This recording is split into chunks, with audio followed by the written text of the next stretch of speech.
Hello everyone, welcome to Siddhi Haryana 75 day MCQ challenge में आपका स्वागत है। चलिए स्टार्ट करते हैं आपका एमसीक्यू चैलेंज।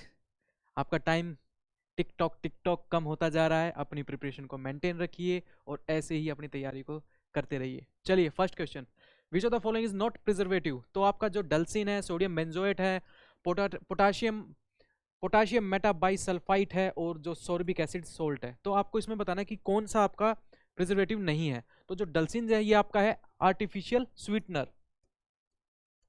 ठीक है, तो आर्टिफिशियल स्वीटनर है तो ये इसका ऑप्शन क्या हो जाएगा? ए। 61 का क्या ऑप्शन हो जाएगा आपका?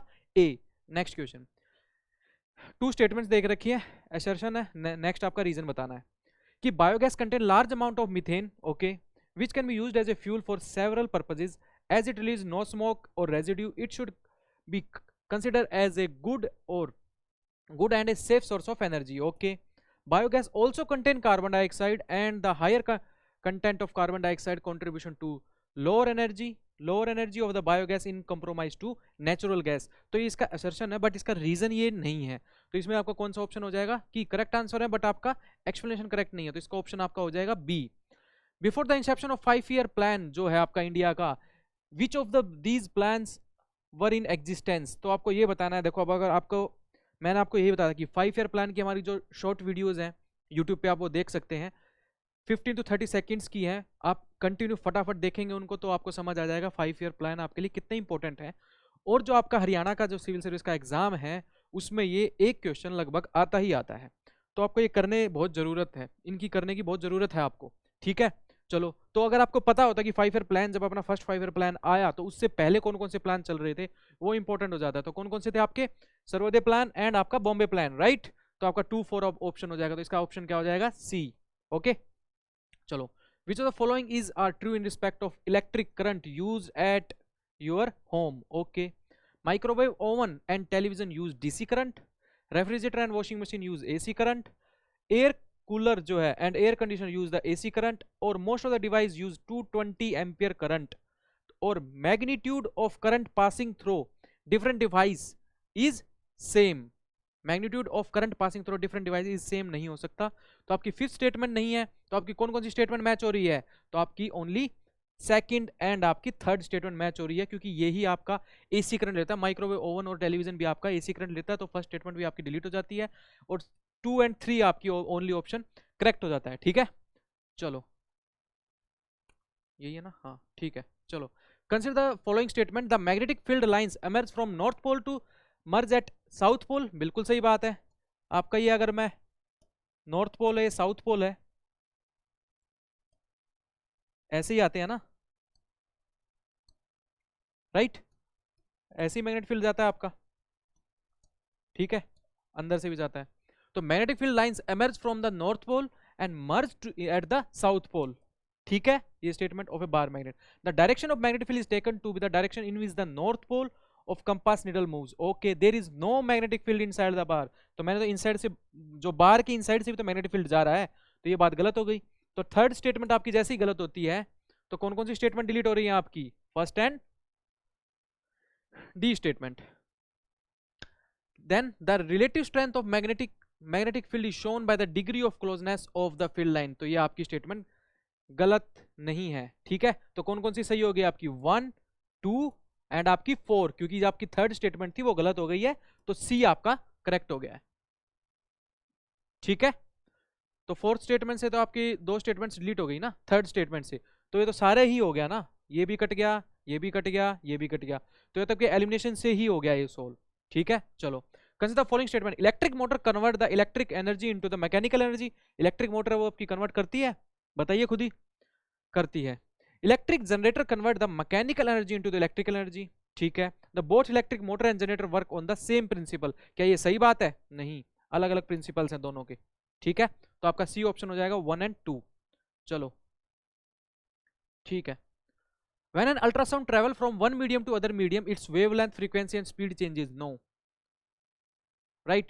The frequency of an ultrasound wave remain almost unchanged while travel from one medium to another medium. Okay, the frequency and speed of ultrasound wave जो wave रहेगी change when traveling from one medium to other medium. ठीक है, echocardiography a technique used in medical diagnostic employ the ultrasound, तो आपका इसका C option हो जाएगा, second and fourth. ठीक है, फ्रीक्वेंसी ऑफ अल्ट्रासाउंड वेव जो रहेगी मीडियम, जो वन मीडियम से अनदर मीडियम जाने में उसकी वेव चेंज नहीं होती है। ठीक है, चलो next, the person is suffering from hyper okay, not able to see distant object, मतलब दूर का उसके नहीं दिख रहा है उसको। ठीक है, दूर का उसको नहीं दिख रहा है।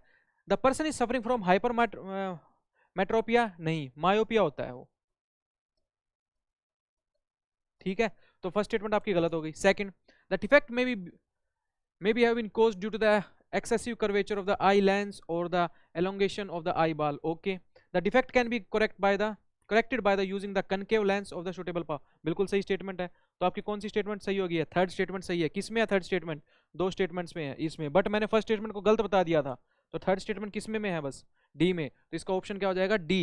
तो नेक्स्ट क्या था? Defect can be corrected by the convex lens, नहीं, कनकेव लेंस था ना कि कन्वेक्स लेंस। ठीक है, चलो next question, which of the following provisions required ratification from not less than 1/2 of the states for an amendment into the constitution? तो इसमें आपके जो एक तो 7th शेड्यूल होता है, आपको ही पता है, जो 7th शेड्यूल में आपके कौन कौन से क्या क्या आते हैं, union list, state list and the concurrent list. तो उसमें स्टेट की 1/2 आपकी सहमति जरूरी होती है, रेक्टिफिकेशन जरूरी होता है। ठीक है, और कौन सा होगा? आर्टिकल 54, 55, 73 किससे रिलेटेड हो गए आपके? ये आपके प्रेसिडेंट से रिलेटेड हो गए, तो वो चीज रहेगी, क्योंकि प्रेसिडेंट के इलेक्शन में कौन कौन भी पार्टिसिपेट करता है? स्टेट्स भी पार्टिसिपेट करती हैं। ठीक है, राइट, चलो, तो इसका कौन सा हो गया? ए एंड बी हो गए। ओके, हो गया ऑप्शन ए। चलो, which are the following articles bar the court from interfering the dispute arising out of certain treaties and the agreement made by the princely state before the commencement of the constitution? तो इसका article सीधा सीधा है article 363। Okay, तो इसका option क्या हो जाएगा? B, right. चलो, in which part of the chapter of the constitution was right to property inserted? तो किस पार्ट में कर दिया गया है? Part 12 chapter 4। तो इसका बी ऑप्शन हो जाएगा। डायरेक्ट क्वेश्चन आ रखे हैं, तो जो लास्ट टू लास्ट ईयर का जो पेपर था आपका, वो थोड़ा कंपैरेटिवली थोड़ा सा इजी था, बट अब की बार वाला थोड़ा टफ आया, तो नेक्स्ट टाइम इससे भी टफ पेपर आने के चांसेस हैं, और आपको इसके लिए प्रिपेयर होना पड़ेगा। ठीक है, चलो नेक्स्ट, IR कोयलो जो जजमेंट है 2007 का सुप्रीम कोर्ट का, डील विद, किससे डील करता है? वो आपका basic structure of the constitution. अगर आप बेसिक स्ट्रक्चर ऑफ कॉन्स्टिट्यूशन का चैप्टर करेंगे, तो उसमें जितने भी जजमेंट्स हैं, जितने भी उनके इंपॉर्टेंट केसेस हैं, वो इससे रिलेटेड रहेंगे। ठीक है, इसका बी हो गया, इसका भी बी हो गया, राइट। चलो, match the following organelle listed in the column A और बी में। ओके, लाइसोसोम आपका क्या करता है? डाइजेशन करता है, राइट। तो फोर्थ का ए है, फोर्थ का ए किस में है? सी में है, तो इसका सीधा सीधा ए या इससे ही आ गया। तो चारों में से अगर आपको एक का ही पता होता है, तो उससे सोल्व हो जाता है। तो formation of lysosome, Golgi body, right. Smooth endoplasmic reticulum क्या करता है आपका? लिपाइड सिंथेसिस। राइबोसोम क्या करेगा? फॉर्मेशन ऑफ, राइबोसोम आपका प्रोटीन सिंथेसिस करेगा, तो इसका सी हो गया। ठीक है, विच of the following group disease comprises genetic diseases? सोच के देखिए, नॉर्मल सोच के देखिए, एड्स जो आपका ऐसे नहीं होता है, तो फर्स्ट स्टेटमेंट कट गई, सेकंड स्टेटमेंट कट गई। और आपका जो है कलर ब्लाइंडनेस होता है, जेनेटिकली होता है। ठीक है, हेपेटाइटिस बी नहीं, तो sickle cell anaemia, haemophilia and आपका डाउन सिंड्रोम, ये आपका किससे होता है? जेनेटिक डिजीज की वजह से। ठीक है, तो इसका क्या आंसर हो जाएगा आपका? D. A vitamin that function both A hormonal and A visual pigment, तो विजुअल पिगमेंट से आपका क्या हो जाएगा? रेटिनोल। रेटिनोल मतलब विटामिन ए, विटामिन ए, इसको क्या भी बोल देते हैं? Retinol, right. किससे रिलेटेड हो गया? ये हार्मोन भी है और आपका विजुअल पिगमेंट भी है, तो इसका ऑप्शन सीधा सीधा क्या हो गया आपका? डी।